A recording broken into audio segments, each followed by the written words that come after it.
Isn't it funny how in life you think that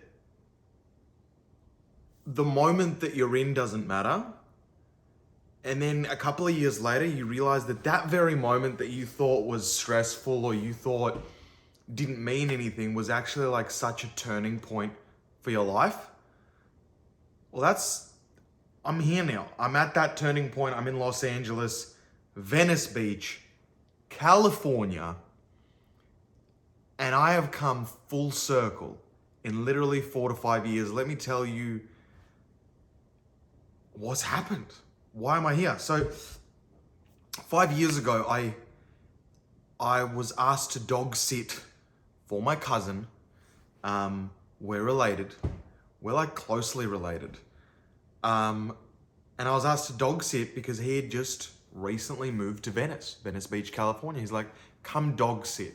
That was weird because I was in Australia. Now at this point, I'm in a job. Like I'm in a full-time job. I'm doing the 9 to 5. I'm in a really high-paying sales job. Top of the company, feeling great, earning $250,000, feeling fine. Whenever I walk in, everyone's like, hey, hey, hey. And my ego's like, yeah, I'm really good at this job. I get paid lots of money, yay, right? So I'm feeling great. He's like, yeah, come dog sit for me in Venice, California. And I'm like, yeah, let's do that.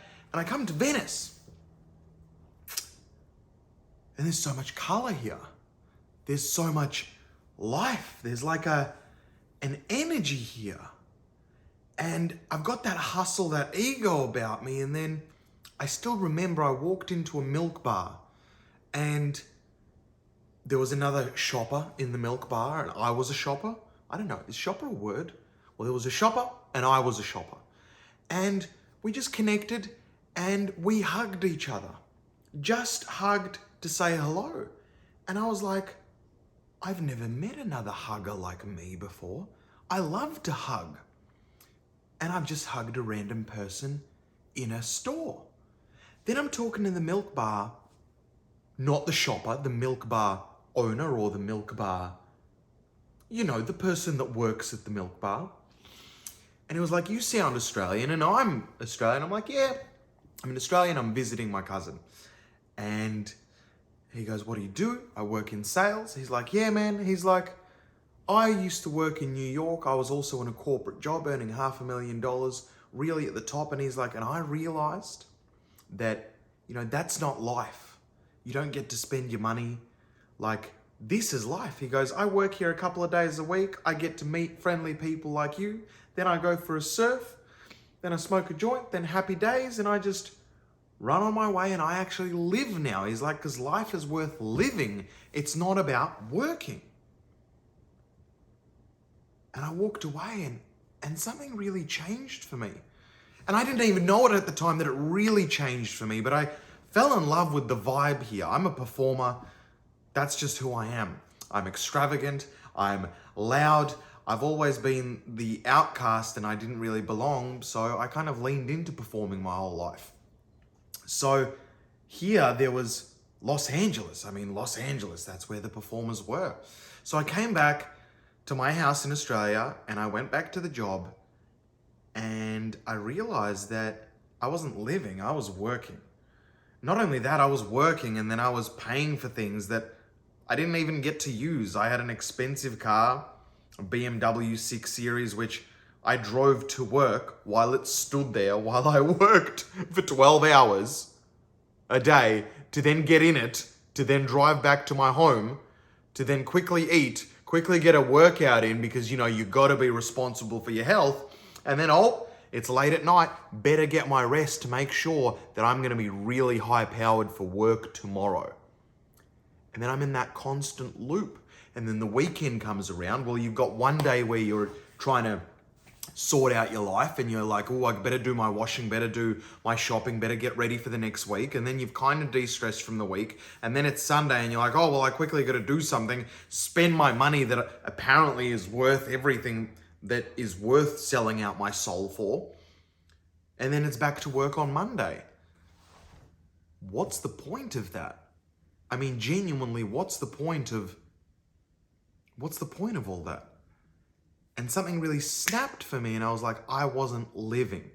And this was almost 5 years ago. And in that split decision, there was other things that happened as well, but this was one of the big things that happened. In that split moment, I decided I was not going to spend the rest of my life working for egotistical things, for items, so I could wear fancy watches and pretend that I was rich. I realized that wealth, true wealth, is actually time.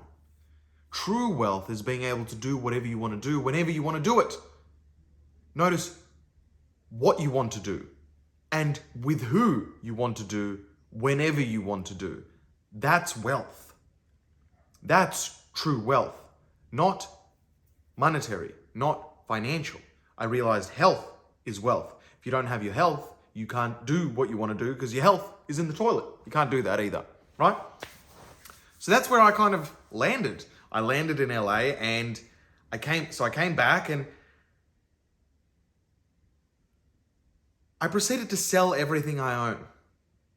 Every single item that I related to, every single item that I thought was great, my cars, my beach house, everything, my speakers. And I forced myself to move back into my family's house. As a young adult male, I moved back to my family home to minimize my expenses and to create a really tight squeeze for myself, saying, hey, you are going to make it or you're going to make it, or you're going to probably shoot yourself in the head with the embarrassment of you not being able to make it. And the reality was I was disorganized. My health wasn't great. I was frantic. I got stressed easily. I got caught in my ego easily. And all these things I had to learn. And then point to the story is 5 years on now, I have a best-selling book. It's changing lives. I have several businesses producing more than enough money for me to live and travel the world wherever I want. I can now confidently and comfortably say that I'm living life. Sometimes I'm living it too much, and sometimes I'm like, oh, I'd like to focus more on my finances, or focus more on impact, or focus more on reaching more people, which is why even YouTube got started again. Because I wanted to really show that you can be not brought up into this world. You can start from anywhere where you are, and you can design your life from scratch, and then you can love every moment of your life. I wake up most days with a spring in my step. I'm happy to be alive. I don't get that dreaded response on a Monday, oh no, it's work again. 5 years on, it's a full circle moment for me. I'm now in Los Angeles, and that spark that happened right there has now become a reality. And I now realize that that moment right there was so important in my growth. And it was in that experience that I made a change in my wants and desires that has now shaped my entire life and how it's looked like up until this point.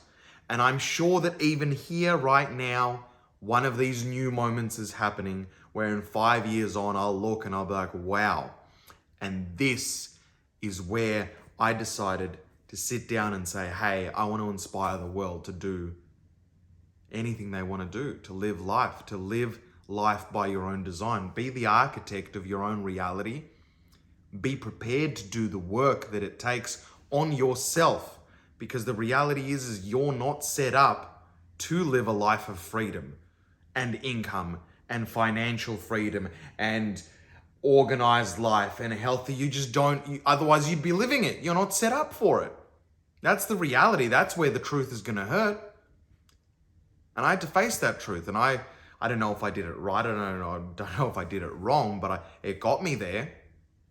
It got me to where I am now. I'm excited for the next step. Absolutely. But it got me there. So that's what Los Angeles is. I'm now here in Los Angeles, Venice. And it's a full circle moment for me. It's crazy to see how far it's come. And I'm here to tell you that wherever you are in life, this is possible for you. I'm not saying you have to write a book. I'm not saying you have to get responsible for your health. I'm not saying you need to get organized. I'm not saying you need to go to Los Angeles. I'm not saying you need to travel the world. What I'm saying is that childhood dream that said life was exciting and amazing and wonderful and you could do anything still exists. You as a human being have just failed many times and have been conditioned that maybe that life is just a dream life. And you're sitting there observing that instead of living it.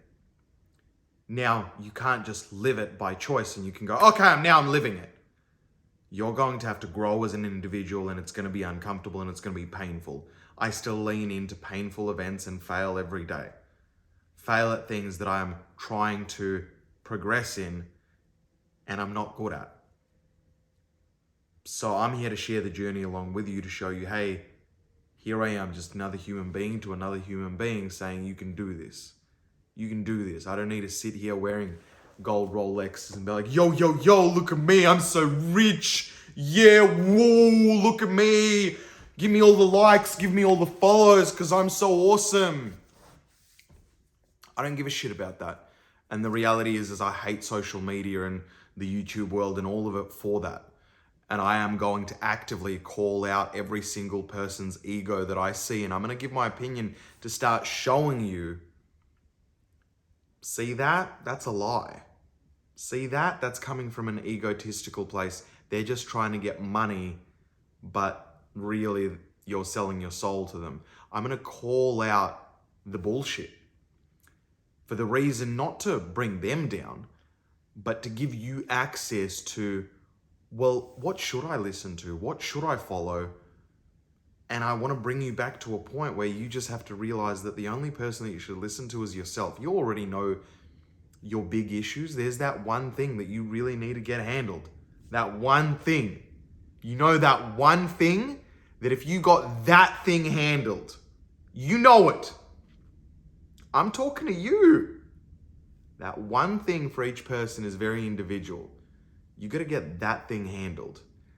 If you want a chance of a happy life, of a freedom life, of a life that you've created and that you wake up and are fucking alive for it, you got to get that one thing handled. Anyway, that's it for today. I'm in LA, I'm in Venice. The truth hurts. I do have a best-selling book, The Psychology of Weight Loss. If you're carrying a lot of weight, if you're unhealthy, get it. It'll teach you how to basically create habit changes slowly, effectively, permanently, and really challenge yourself. But otherwise, stay here for the journey. I don't want to sound cliche, but yes, subscribe. If you like the video, it helps me push it out to more people. I'm genuinely trying to be as real as humanly possible. That's my mission, be like, hey, this is possible. So by you doing that, you're just inspiring that mission and pushing that out to more people. Let's build an army of people that aren't willing to be, in the status quo and live a life where, it's okay to be a bit depressed all the time. No! You can have a great life. You can. Peace.